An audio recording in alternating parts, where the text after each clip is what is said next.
অভ্যুত্থানের পরেই আসলে তাড়াতাড়ি আসলে এত বড় একটা দুর্যোগ আমাদের দেশে আসছে, কিন্তু আমরা দেখছি যে এই দুর্যোগে আসলে বাংলাদেশের মানুষ যেইভাবে জনগণের পক্ষ থেকে সহযোগিতা করেছে এবং সবাই ছাত্ররা সহ সবাই এই বন্যার জন্য একত্রে কাঁধে কাঁধ মিলিয়ে প্রশাসন পুলিশ প্রশাসনের সাথে মিলে কাজ করেছে, সেটা অভূতপূর্ব এবং এই ধারা অব্যাহত থাকবে। আমরা আজকে এইখানে আসছি মূলত পুনর্বাসন, এখন মোটামুটি আমাদের পুনর্বাসন কার্যক্রমের দিকে আমরা যাচ্ছি। সেই কার্যক্রমটা কী অবস্থায় আছে বা কত দ্রুত আমরা এটাকে এগিয়ে নিতে পারি সেটা দেখতে এখানে মানুষজন আশ্রয়কেন্দ্র থেকে অলরেডি চলে যাওয়া শুরু করছে। পানি কমতেছে, লক্ষ্মীপুর জেলায় যতটুকু শুনলাম একটু দেরিতে কমতেছে, কারণ এখানে খালগুলো দখল হয়ে গেছে। সেই খালগুলো যদি খনন করা যায় তাহলে দীর্ঘমেয়াদী এটা একটা সুরাহা হবে, সেই বিষয়ে আমরা দেখব।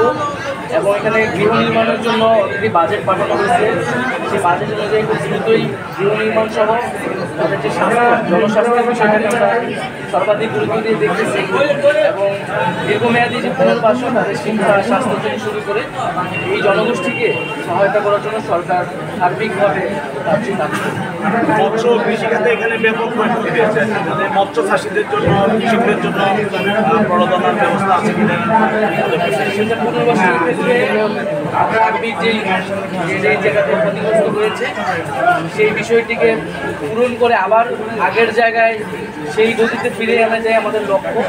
এবং আমি সার্বিকভাবে ধন্যবাদ জানাচ্ছি এখানে যারা প্রশাসনে আছেন, এখানে পুলিশ, জেলা প্রশাসক এবং বিশুদ্ধ বৈষম্যবিরোধী ছাত্র আন্দোলন, সেনাবাহিনী, তারা একত্রেই কিন্তু খুবই সমন্বিতভাবে খুবই সুশৃঙ্খলভাবে এই ত্রাণ কার্যক্রমটি এগিয়ে নিয়ে গেছেন এবং সামনের যেই পুনর্বাসন কার্যক্রমটি একইভাবে সমন্বিতভাবে চালু থাকবে, এটাই আমাদের প্রত্যাশা। ছাত্র আন্দোলনে যারা গুলি চালাইছে তারা কয়েকটি মামলা হয়েছে আমরা দেখেছি, এসব অনেকেই এখনো গ্রেপ্তার হয়নি, মানে এদের বিষয়ে আপনাদের কোনো নির্দেশনা? অবশ্যই আমরা বলেছি যে ফ্যাসিস্টদের বিচার এই বাংলার মাটিতে হবে, সে যেই হোক না কেন। আমরা আইন শৃঙ্খলার পরিবেশ ধীরে ধীরে কিন্তু ফিরে আসছে এবং সেনাবাহিনীকে ম্যাজিস্ট্রেসি ক্ষমতা দেওয়া হয়েছে যাতে এই কার্যক্রমগুলো দ্রুত হয় এবং সারা দেশে যে মামলাগুলো রয়েছে অনেকগুলো মামলাই আসলে আবার গ্রহণযোগ্যও নয়। আমরা সেক্ষেত্রে আহ্বান জানিয়েছি যে সুনির্দিষ্ট অভিযোগের ভিত্তিতে যাতে মামলাগুলো করা হয় এবং সেই মামলার ভিত্তিতে যাতে পুলিশ এবং প্রশাসন দ্রুত ব্যবস্থা নেয় এবং তাদেরকে গ্রেফতার করা হয়। রাষ্ট্রীয় সংস্কার কার্যক্রম নিয়ে যদি একটু কিছু বলেন। আমাদের তো 6টি সংস্কার কমিশন হয়েছে, এই কমিশনগুলো গতকাল বৈঠকও হয়েছে।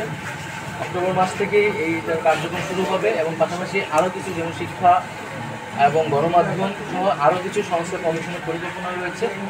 এই কমিশনগুলো অংশীজনের সাথে আলোচনার মাধ্যমে অভিজ্ঞ এক্সপার্টদের সাথে আলোচনার মাধ্যমে রূপরেখাটি তৈরি করবে এবং সকল রাজনৈতিক পক্ষ সামাজিক পক্ষগুলো মিলেই আমরা কিন্তু এই রূপরেখা অনুযায়ী সংস্কার কার্যক্রমগুলো অনুযায়ী কার্যক্রম শুরু হবে।